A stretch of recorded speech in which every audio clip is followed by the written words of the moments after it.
అపోస్తలుల కార్యములు 27వ అధ్యాయము 1వ వచనం నుండి 10వ వచనం వరకు.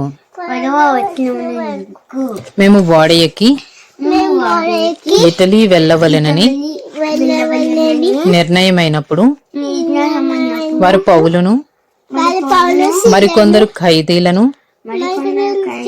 ఔగుస్తు పటాలములో శతాధిపతి అయిన యూలీ అనువానికి అప్పగించిరి. ఆసియా దరి వెంబడినున్న పట్టణములకు ప్రయాణము చేయబోవు అద్రముత్తయ్య పట్టణపు వాడనెక్కి మేము బయలుదేరితిమి. మాసిదోనియుడును థెసలోనిక పట్టణస్థుడునైన అరిస్తార్కు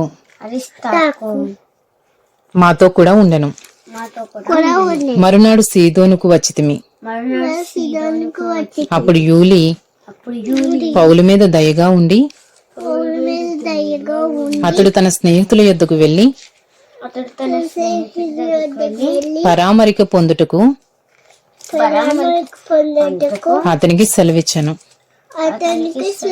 అక్కడ నుండి బయలుదేరిన తర్వాత ఎదురుగాలి కొట్టుచున్నందున కుప్రా చాటున ఓడ నడిపించితిమి. మరియు కిలీకియకును పంఫూలేకును ఎదురుగా ఉన్న సముద్రము దాటి లుకియాలో ఉన్న మూరకు చేరితిమి. అక్కడ శతాధిపతి ఇటలీ వెళ్ళనయున్న అలెగ్జాంద్రియా పట్టణపు వాడు కనుగొని అందులో మమ్మను ఎక్కించెను. అనేక దినములు మెల్లగా నడిచి ఎంతో కష్టపడి క్నీదుకు ఎదురుగా వచ్చినప్పుడు గాలి మమ్మను పోనీయకున్నందున క్రేతు చాటున సల్మోనే దరిని వాడ నడిపించితిమి. బహు కష్టపడి దాన్ని దాటి మంచి రేవులు అను ఒక స్థలమునకు చేరితిమి. దాని దగ్గర లసయ్య పట్టణముండెను. చాలా కాలమైన తరువాత ఉపవాస దినము కూడా అప్పటికి గతించినందున ప్రయాణము చేయుట అపాయకరమై ఉండెను. అప్పుడు పౌలు, అయ్యలారా, ఈ ప్రయాణము వలన సరుకులకును ఓడకును మాత్రమే గాక మన ప్రాణములకు కూడా హానియు బహు నష్టమును కలుగునట్లు నాకు తోచుచున్నదని చెప్పి వారిని హెచ్చరించెను. అపోస్తలుల కార్యములు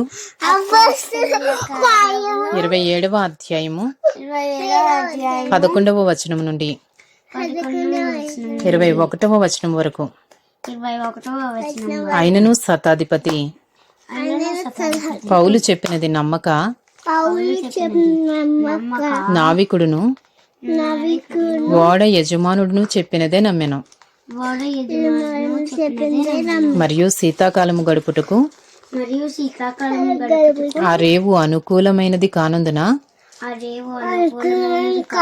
అక్కడ నుండి బయలుదేరి ఒకవేళ సఖ్యమైతే ఫీనిక్సునకు చేరి అక్కడ శీతాకాలము గడపవలెనని ఎక్కువ మంది ఆలోచన చెప్పిరి. అది నైరుతి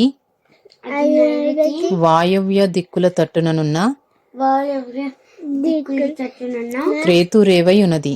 పిరితుడవై ఉన్నది. మరియు దక్షిణపు గాలి మెల్లగా విసురుచుండగా మరియు దక్షిణపు గాలి మెల్లగా వీస్తుండగా వారు తమ ఆలోచన సమకూడినదని తలంచి వారు తమ ఆలోచన సమకూడినదని రచించి తలంచి తలంచి లంగరెత్తి లంగరెత్తి క్రేతు ధరిని ఓడ నడిపించిరి. పిరితుడని వాడ నడిపించి కొంచెము సేపైన తరువాత